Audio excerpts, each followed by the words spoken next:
Jimmy, Jenna. Hey, take it easy. По отношение на трудовия капацитет е много важно да се отбележи, че след 10 години всеки пети, повтарям всеки пети, 20% на всички млади, които ще образуват работната сила на страната... Jimmy, stop biting her. И още от препоръките на Световната банка за да стигнем нивата на доходите на другите в Евросъюза някъде през 2040 ни трябва устойчив ръст на производителността на труда. Министър Дянков обаче е убеден, до 4 години ще сме по-богати от гърците.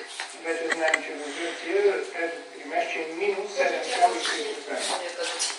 България съм убеден, че ще бъде на плюс, колко на плюс ще видим след малко. Но само за 3 години сме Айде, не вам да дадете 6 лева, 3 лева и 20 стигне, тях няма да 6 лева просто. За 2 хляба, за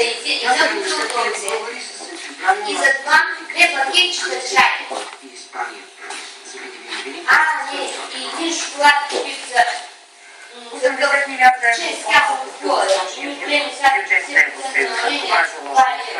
Има лечо представено председателя на Европейския съвет Герман Ван Ромпой. Ще знаете ли това как е по-богато от държавите членки от Брюксел, Антония 15 страни се обединиха, за да опазят тези пенсионните фондове. Герман Ван Ромпой по първа надежда. Предложението са в унисон с исканията за економия на Великобритания, Германия, Холандия и Швеция. Другите държави дори заплашиха светото, ако съкращения не бъдат направени. Намалението на средствата обаче не се харесва на римите. Те настояват за повече средства по програмите за растеж и създаването на работни места. Проектобюджетът, представен от Ромпой, засяга и България. Парите за сигурността на Козлодуй са намалени с 23 милиона евро. Вместо очакваните 208 милиона, страната ни ще вземе 185, ако предложението е прието. За да стане това, проекта на Ромпой трябва да получи одобрение Но и той търси. 27-те на Европейския съвет идната седмица. За BTV новините от Брюксел, Антония Николова.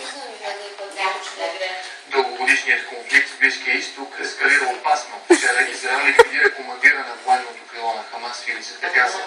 В отговор палестински екстремисти изстреляха ракети, които убиха 3 израелски граждани. Те и последвали ответен удар загинаха десетки цивилни палестинци. Валентин Костов с коментар на ситуацията. Добър вечер, Валю. Какво се случва в Газа? И има ли опасност? Джими пак ме посрещна. Добър вечер. Обаче, Това се случва с последните 2 дни в Газа и в Южен Израел. Почти всеки ден години наред. Студено беше. Не мога да... Няма печка. Абе, гледам пътувам зад нашите приятели. Отзад отворено. Абе, гледам, викам, Боже, случва. Викам, аз не го виждам. Как да го видям спокойно. What, you guys to get tired? Yeah, you got tired. Where's Jimmy? И под стола се изтрил между... Да, както стола се изтрил. И чуте, се изтрил, не мога да се видя. Oh, леле, виж ги, бе. Виж ги колко са готини.